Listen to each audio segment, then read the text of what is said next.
Hello, hello, and welcome to episode 14 of The Creative Pause. My name is Susan Padron, and I'm here with my co-host, who I'll allow to introduce herself. I'm Stacey Faye. Good to be with you today. We're very excited to have you. So we decided to create this web series really as a way to connect with people. Considering that we couldn't connect with them in person, we wanted to just connect via our daily Zoom videos or YouTube videos. And through that, we found it was really important to bring a sense of joy and love and connection throughout our guests and the content that we're sharing with all of you. So the next part of our wonderful little part of our show is by touching on how we're doing. We ask anybody that's watching live, our guests, and anyone who's participating in viewing the recording to check in with themselves and ask yourself, how are you? Because we absolutely know, especially from doing these episodes now, that it varies from day to day, from hour to hour. And it's important to take that minute and, check in, see how you're feeling. So I'll go first since, gave a little how you doing intro. And today was a better day. I had a better balance with my day and my son's day. I was telling Stacey before the show that I decided to eliminate any unnecessary battles between me and my son. He's 5, and we've been doing the homeschooling thing. And today I just decided that we were going to do something else. We were going to do other ways where he was still learning and exploring and playing, but it was going to be more creative and less school focused today. And we're going to play outside and, just figuring out where I can eliminate the battles helped me just feel more normal, because normally we don't fight a lot. And just trying to be more cognizant of how he's feeling and what he's picking up on during these times. So I'm feeling a bit better. Stacey, how are you? Hey, so I was like, these are like the daily pregnant variations of Stacey. Today's pregnant Stacey is doing okay overall, though I had an appointment today to check on the baby and check on my pregnancy. And for those of you who haven't watched previous episodes, I'm in my 36th week, so she's coming pretty soon. And it was a very weird experience, to wear the mask, to wear the gloves, to be deemed an important enough appointment that you come in person. And, also got the news that once I actually give birth, I have to pretty much be dropped off at the hospital until I'm at a certain point in the labor where my husband can actually join me. So that was interesting. Interesting is putting it lightly. It's a lot to process and not the easiest of news, although I kind of anticipated that might be coming.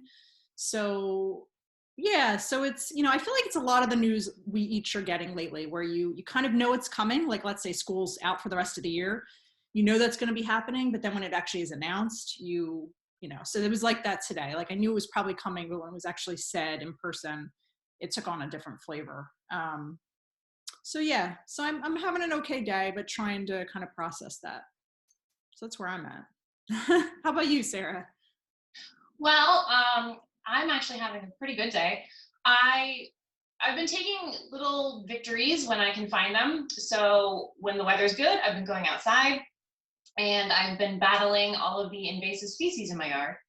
And today, I think I finally got every single flowering garlic mustard ripped out of the ground.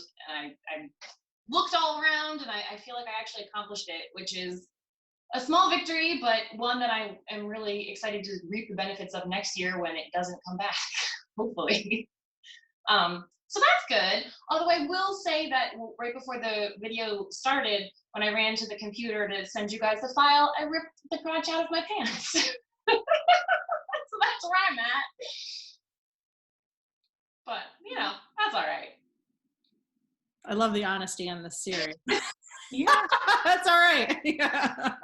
And I mean, really, like, isn't that the beauty of Zoom? Is that like no one? None the wiser. Yeah. Yeah. Oh my gosh, that's great. I'm very grateful that you shared that with us. Awesome. Well, for those of you who are out there, if you want to chime in on chat on how you're doing today, if you have the ability to, and if you don't, you just want to, you know, sort of sit with the question, we'd love you to, because we think it's an important moment to kind of take that pause each day. There's a reason we use the word pause in this series, to kind of check in and see how you're doing, and check in with those you love also. So, yeah, so our next part is we want to formally introduce Sarah Presogna, who's with us today. And before we do that, we want to share a quote that Sarah shared with us that's meaningful for her, which I love this quote. It's such a good one. It's by Margaret Atwood, and it's, "In the spring, at the end of the day, you should smell like dirt." I totally agree. I feel like I often say that to my son several times a day. If he gets too weird about being dirty, I'm like, it's a good thing. It means you've been outside. It means you've experienced nature. You've gotten into the good stuff. So we're very excited today to have Sarah Presogna with us, who is with the business Ecobota. And Sarah has a long history of working with plants. Back in college, she worked in the botany department, and then ended up working in a number of botanical gardens, and over the years has kind of honed the craft of how to do botanical art and flower pressing and herbarium collection, both at home and then professionally as well in terms of her work. And her artwork is absolutely stunning. You should absolutely visit Ecobota on social media as well as her website.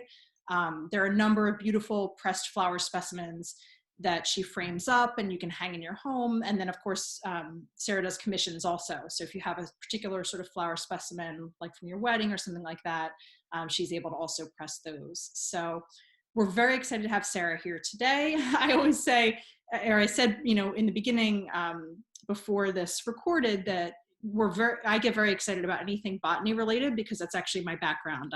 Though I'm a jeweler, I don't have schooling in jewelry. I have schooling in ecology. So I'm very excited to have Sarah here today to talk about some things you can find in your own backyard, and then some tips for flower pressing and starting your own collection at home. So without further ado, I'm going to pass it to Sarah. All right. Hi, everyone. I'm really excited to be here, and just really grateful that this entire series is happening, because it's just such an interesting time, I think, for all of us. And it's really nice to know that there are other people out there that are still making and creating and just sort of keeping in with those rhythms of life. So it's really, I think this is quite an awesome thing that you guys are doing. But yes, today I want to talk a little bit about herbariums. And for those of you who perhaps aren't 100% familiar with the term, an herbarium is simply a collection of pressed plants. So these are some of the ones that I have done. And basically all you do is you go outside, you look for a plant, you write down where it was that you found it, what time of year it was, you put the date, the habitat perhaps that it was growing in, so that you can keep all that information with the specimen once it's ready to go. And it becomes a really, beautiful thing, right? The way that I create mine are to be artistic, so they're meant to be hung in the home. But this has been a scientific tool that people have been using since the 1500s. And what makes it really interesting is that you can look back through a record of time and know, oh, this plant was growing here in 1794, or this plant wasn't here before and it's moving north, right? We can see the effects of climate change, or we can see if pollution is affecting certain areas based on the record of plants that were growing or were not growing in a certain spot before. Other really cool things you can do with really old herbarium are actually do DNA samples. beyond what I can do, obviously. But certain botanists are actually able to go into old museum specimens that were collected by, Lewis and Clark, and test the DNA of those plants and compare them with the ones that are growing now, to see if they've mutated in any way, or if they really are the same species, which I just find fascinating. So I really like to bring this as an option that people can do. Botany, I think, is one of the most easily accessible sciences because you don't need a lot of fancy equipment. You don't need labs. You don't need, gelphoresis. You don't need any of that kind of stuff. You just need to go outside, and maybe a field guide to help identify what you're looking at. But, it's really interesting that this has been something that people have been doing for so long. Even Emily Dickinson, right? She was keeping a collection of flowers that she pressed from around her house because it was also an appropriate thing for young ladies to be doing at the time, which is why I think I really like botany too, is that it's one of the first sciences that women were actually able to get involved in because it was proper and you could do it in a skirt. So I think that's kind of neat. And so today what I would like to do is show you real fast a quick movie of where you might find plants, right? Because some of you might be thinking, well, I don't want to go into the forest. I don't want to go try to figure out what's growing around me. I don't have a garden. But there are plenty of flowers that I guarantee you are growing outside your house right now, even if you live in the middle of the city. So I did a quick movie, and it's not working quite as well as we had hoped on Zoom. Basically, if you can see what you're looking at here, I just walked to my front yard and zoomed in on the lawn, and this is what's growing. So you can see right away there are the purple violets, and they have these little heart-shaped leaves. But right now violets are in full bloom, so they're really, really easy to identify. But if you look closely, you can also see that there's some like clovery looking leaves in there. That's probably wood sorrel. And if we advance a little faster, you'll see, see, it's really choppy. You guys know that one, dandelion. Dandelion is one of my favorite plants to press because the leaves are just so interesting and tooth-like. The flowers press beautifully, and also everybody can identify it. And if we go forward a little bit more, let's see. Yeah, all right. So right there, you'll see there's another little purple flowery plant. That one is called ground ivy, or gill over the ground. And it's another one that you can probably find in every yard right now in Pennsylvania, which is another great one to press. And let's see a little bit further. All right. So this one, it's not quite in flower yet, probably about another, I don't know, week maybe, but it's called fleabane, and some people call it the Philadelphia daisy, which I really like. And it is just a really cool plant. It's, it's considered a weed like all of these other plants, but it's pretty much growing in every crack in every sidewalk right now, and the bees really love it.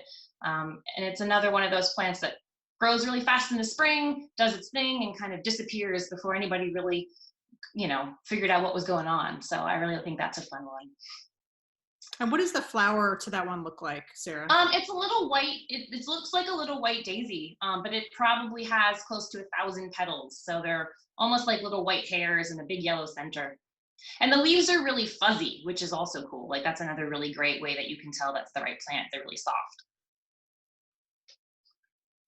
All right, and then got another dandelion. There's a really good close-up of the violets. You can see both the flower and then the heart-shaped leaves, and both of those press really well. So those are just some of the things that you might find just by walking out your front door.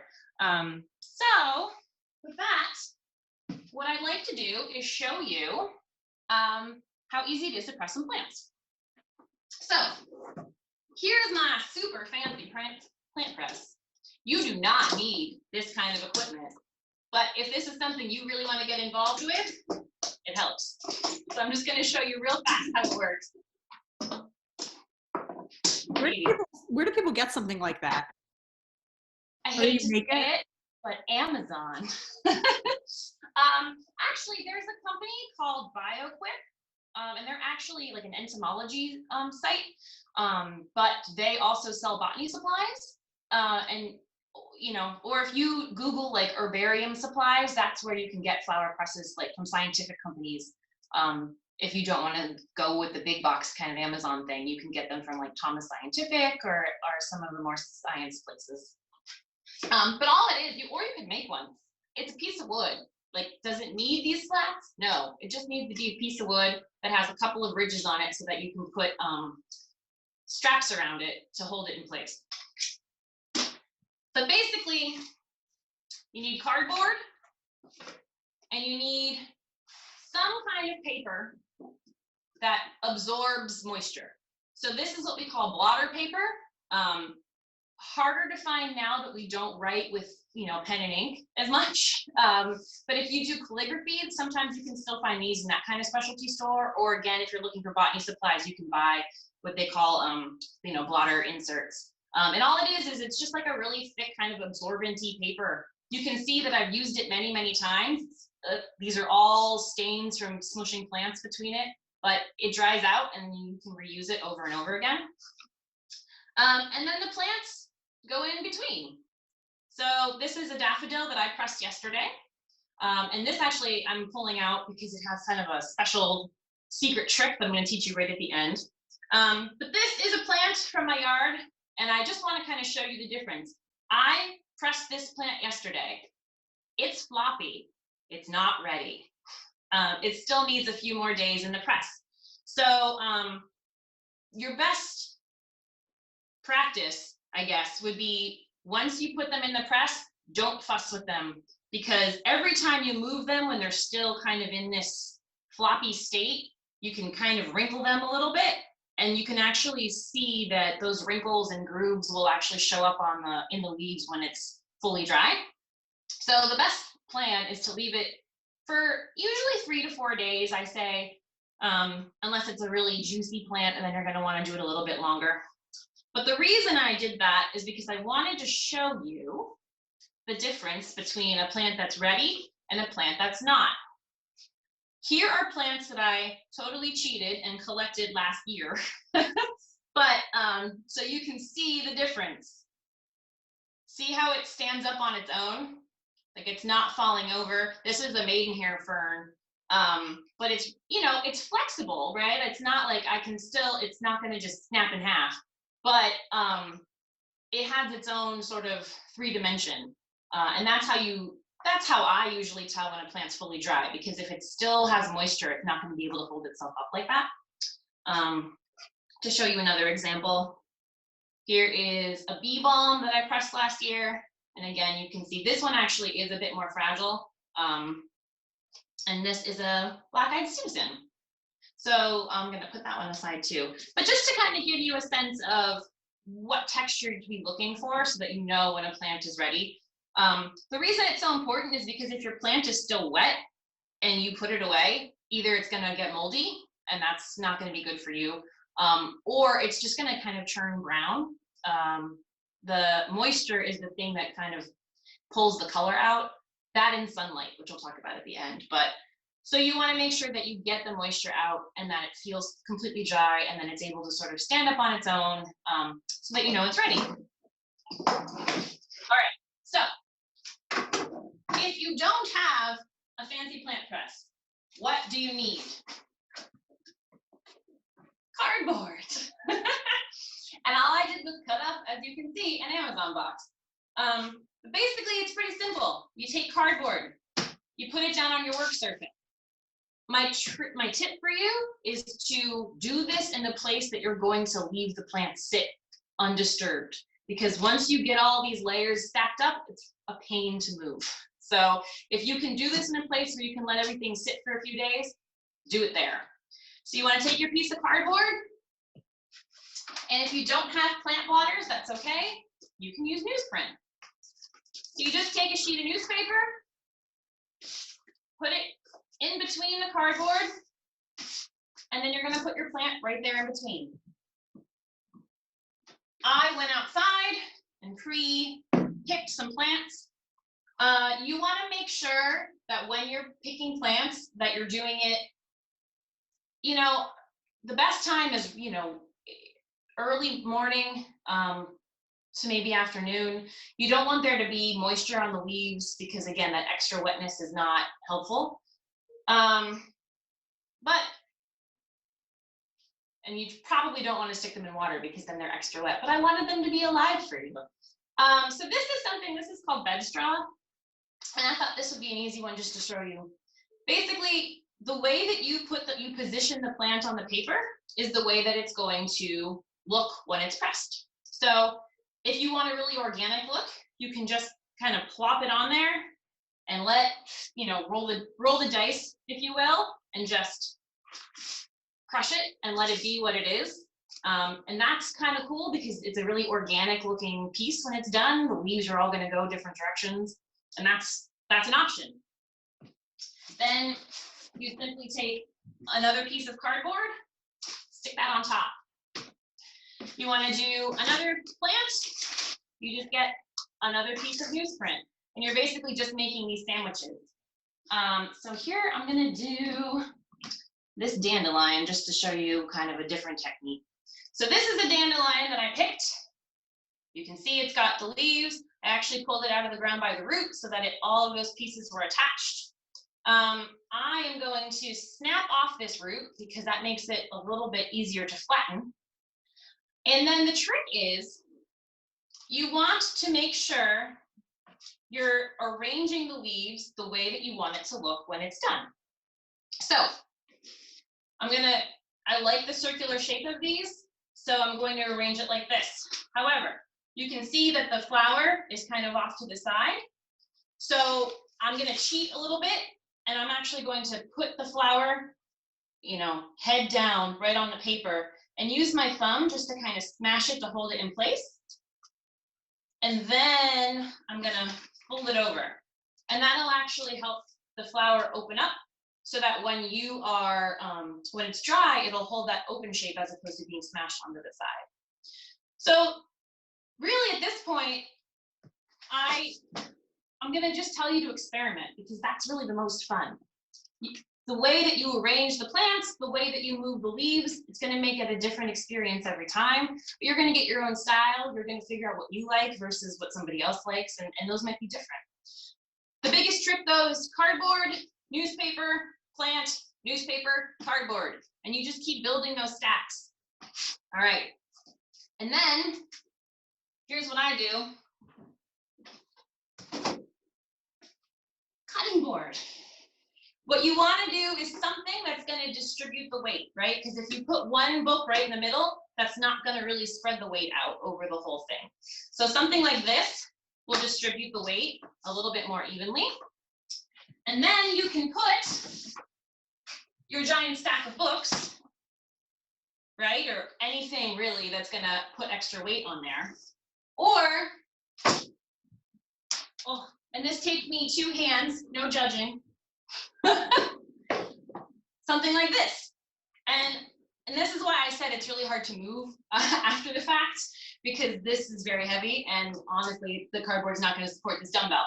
So that's it. And you just let it sit there for 3-4 days before I would check on it. If it's a really, really juicy plant, you might want to change the newspaper and then do it again so that it's sucking out a little bit more moisture. That's it, really. I told you there was one extra tip. I was going to tell you about the daffodil. So I have experimented with these for a few years, and every time I press them, they turn brown and gross. And I figured out that it's because daffodils are kind of thick. They're a little succulent-y, right? There's a lot of water in the stem. There's a lot of juicy stuff going on in here. You can even see it's dripping out right now. So my trick for you is the microwave, which is why we're doing this in my kitchen. I take, for certain flowers, not all of them, and you're going to probably experiment to figure out which ones work for you and which ones don't. But you take your paper, you put it in your microwave, and then you put your flower however you want to position it. I usually do it flat because then you get both the inner and outer petals.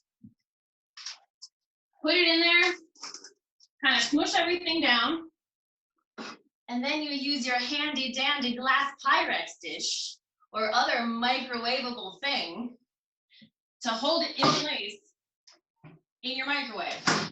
And I'm not going to turn it on because it makes a huge racket. But basically, I do 15 seconds, and it's going to be covered in steam, the Pyrex dish. I towel it off. I check on the flower. If it still seems a little wet, I'll do another 15 seconds. Maybe depending on the plant, you might go up to 45. But after that, it starts to cook the plant, which is not the thing that you want to do. But then you take that flattened plant and then you put it in the press. So you would still put it in the cardboard and you would still put it between other newspaper later. But what it does is sucks out some of that moisture so that it has a better chance of pressing without losing color or getting moldy or gross. And that's my hot tip on that. So I'm gonna move this. All right, so lastly, the thing that you're probably wondering is, well, what am I gonna do with this when I have all these pressed plants? So once you have a plant that's pressed, you take any paper. I like to use a little bit thicker art paper just because it tends to hold up a little bit better. Where'd that go? All right, here's my black-eyed Susan. Elmer's glue. I'm not joking. However, you want to make sure you use glue all and not the school glue, because school glue is an abomination and it doesn't do anything. But this, truthfully, this is what most places use. You can buy fancy tapes and you can buy fancy botany pastes. And in fact, I did buy botany paste once and it came with a skull and crossbones on the top and I wanted nothing to do with that. So Elmer's glue, it works just as good. All I do, I actually put that right in front. I have a little cup full of water here with some paintbrushes in it. I dip it in the glue. I paint the glue on the plant. This is very technical stuff, you guys. And you can do it as, as finicky or as technical as you want. I don't usually worry about getting every little leaf and crevice unless it's a really fragile plant. But basically, you just want to get it on the major parts, the leaves, a little bit on the stem. And then you just put it on your paper. And that's all it is, right? The trick is you want to just make sure that even if you don't know what the plant is, like it's fine to say yellow flower, right? You don't need to be able to identify everything. But it's really important to put the date, and it's really important to put where you were, because that's how you build your personal record, and it starts to become the story that you're telling, right? So if you're doing a collection of plants that live in your backyard, you might not know what every single one is. That's fine. But you might notice, hey, this purple flower that's blooming right now, I remember it bloomed a week earlier last year, and here's my proof. Or you might learn that one particular plant. Like you might learn, hey, that wild violet, I never had a name for that before, and now I do. And then you'll start to recognize it in other parts of the year. And I think it just brings us into the cycles of nature a little bit more, because you recognize that some plants aren't there the whole year. They don't stay from spring to fall. Sometimes they're only there for a minute and they're gone, and they're a treat when you catch them. So it just gives you a way to sort of observe nature in a different way, which is why I think it's such a fun activity to do and to keep a record of yourself for yourself when you're close to home like this. Oh, that's amazing. It makes me feel, it's funny, the ecologist in me is like, oh my God, I've never done flower pressing. And it's like relatively easy. I mean, obviously you have a whole art form that's like, but like this is, you could do, I was thinking I could do this with my toddler. You can absolutely do this. Yeah. No, it's amazing to hear. And the tips too are really, really helpful. Especially the microwave tip. I never in a million years would think that would be a thing. The microwave was a game changer. That's awesome. Well, Sarah, do you have particular ways that you use your own specimens aside from selling them as art? Like for, if there's ones that are meaningful to you, do you frame them all up? Do you put them in a book? It looked like you, I mean, obviously in the beginning you showed that you have like a binder full of them, but what are some ideas of what people could do with them aside from framing and putting them in their house? Are there other things? Yeah, well, I mean, framing for me is probably the easiest thing to do. The thing that I find somewhat sad is that, at least in a museum setting, like we have all these amazing things and they just live in cabinets forever, right? They don't get a chance to come out and see the light of day. And part of that, let me be clear, is that if you put these in a bright sunny room in your house, they're not going to stay as colorful. UV light, if you've ever put construction paper in a window, you know what it does. It kills color. And pressed flowers are no different. So in some respects, you kind of have to squirrel them away a little bit to keep them. But what I've been experimenting with is I've actually been scanning them and turning them into a digital form so that you can then A, see them online, and B, you can print them out. And so depending on the ink you use, the color fastness tends to have differing longevity. So you can use them in different applications like that. And then if you're not pressing like a lot of meaningful flowers, like instead of doing one large one like this, you could do a bunch of pressed leaves from the fall. And I've seen people use them as like decoupage on like a wooden tray, right? And then you clear coat it, or you actually can make mandala designs out of them, or you can use them as a medium for something else. So if you're not interested in the specimen of the flower in its form, that's fine. But you can definitely use pressed flowers, cut them up. I mean, there's some amazing people who do art where they actually create entire landscapes out of pressed leaves and stuff, which is way beyond what I'm capable of doing. I've tried and it was sad, but these are things that you can use. So if you're feeling artistic or creative and you want to try this as a medium, right? You don't have to necessarily think of the flower as its final form, right? You can then turn it into something else. It's just a matter of knowing how to preserve it so that it can become transformed. So. Yeah, I love this. I think especially as people are stuck at home here, right? And whether, like you mentioned, whether you're stuck in the city or you happen to have land and can get flowers that way, I think it's like such a beautiful way to kind of not have a memento. Memento is the wrong word because I know this time period is very traumatizing for a lot of people, but a way to kind of mark this moment through botany, essentially. One of the things that has been keeping me going through this is that, because I'm working from home and everybody's stuck inside, and sometimes I just kind of need a break and I go out, and I'm fortunate to have a little bit of space. But it's so funny to me how we're all in this weird moment, like you said, and the birds don't care, the chipmunks don't care, the dogwood trees are still blooming right on schedule. Like the world isn't stopping. It's just our perception of it. And I think that's sometimes a really good thing to keep in mind, right? Like not to discredit anything that's going on, right? But there are still all of these cycles that are happening, whether or not we're participating in them at that moment.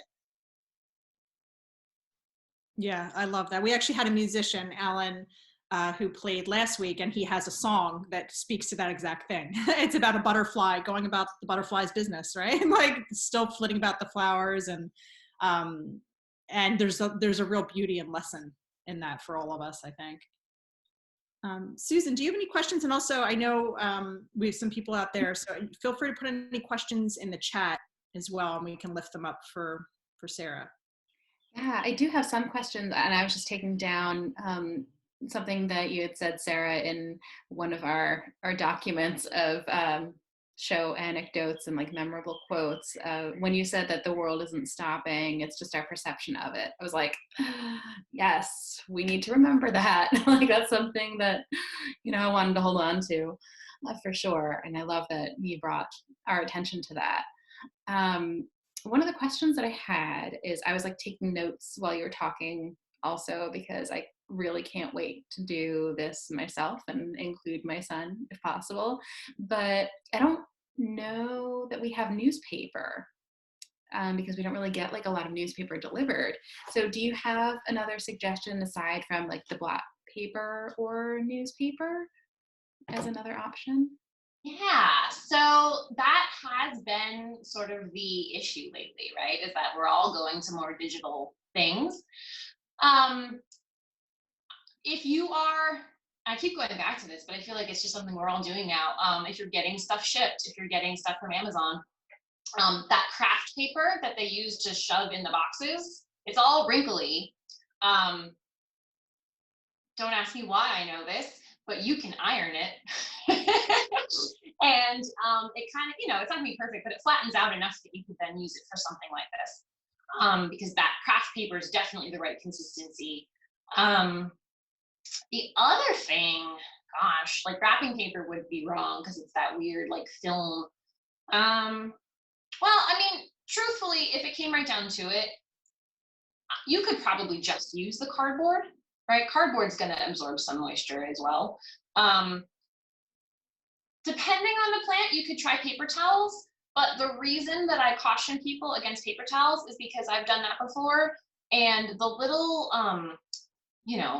thirst absorbing pockets or those little weird pock marks on the paper towel actually transfer to the leaves. And it looks like suddenly like your leaves have polka dots, which was an unwelcome, thing that I learned. So that was something that I thought, oh, obviously this is the right choice, but it kind of didn't work out. Although if you get like 99-cent, bottom bargain basement paper towels, they probably don't have that same kind of ridging, and that actually might work well for you. So that's something to think about. Yeah, the problem is the texture. You don't want something that has a lot of texture because then that'll transfer to the really delicate leaves. Would construction paper work? Oh, Or would you have to worry about like the dye transfer? yeah, you might. I know that sometimes, like if you get construction paper wet, it does like bleed. But I think nowadays construction paper comes with white in the pack. And so the white construction paper would probably be, I mean, that would definitely be the right texture. Awesome. Yay. I have like so many ideas now. And because, I feel like this is the perfect time of year, like you were saying, because everything, so much is in bloom and it's just like there's so many pretty things and might as well just add some beauty to your home or to the crafts or anything that you're creating. So this is perfect.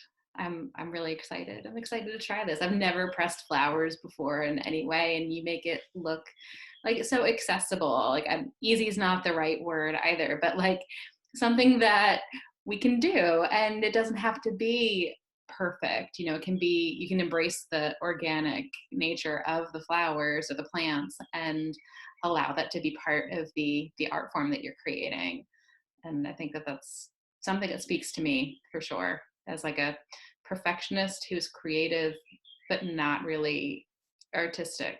I think I get caught up in the details. So I really appreciate how you explained everything and just everything that you shared with us today. Thank you. Oh, yeah. Well, thank you so much, Sarah. Are there any other parting words? And I think you had mentioned you had a resource that Oh, we can link up for people. absolutely. Yeah, I have a little worksheet that just kind of explains, I know you can't read this, but it kind of just explains the process of how you build the sandwich, so to speak, and just some tips and tricks about, how to arrange the flowers and that kind of thing. So this will be available on the website once that gets up and running so that you guys can all download it. And feel free to always reach out. I think my website will be linked and you guys can reach out with any questions. Awesome. Well, thank you so much. It's been such a pleasure to have you here and to share this with everybody. And we always like to conclude our show with a quote from Mary Oliver, which is very fitting for, for Sarah. Sarah, if you don't know Mary Oliver, you should look her up because you would love her poetry. She has a poem, and the line from that poem that we always read is, "What will you do with your one wild and precious life?"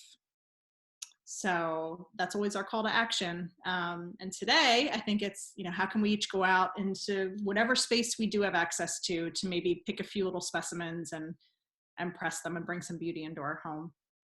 So thank you so much, Sarah of Ecobota. And thank you, Sarah.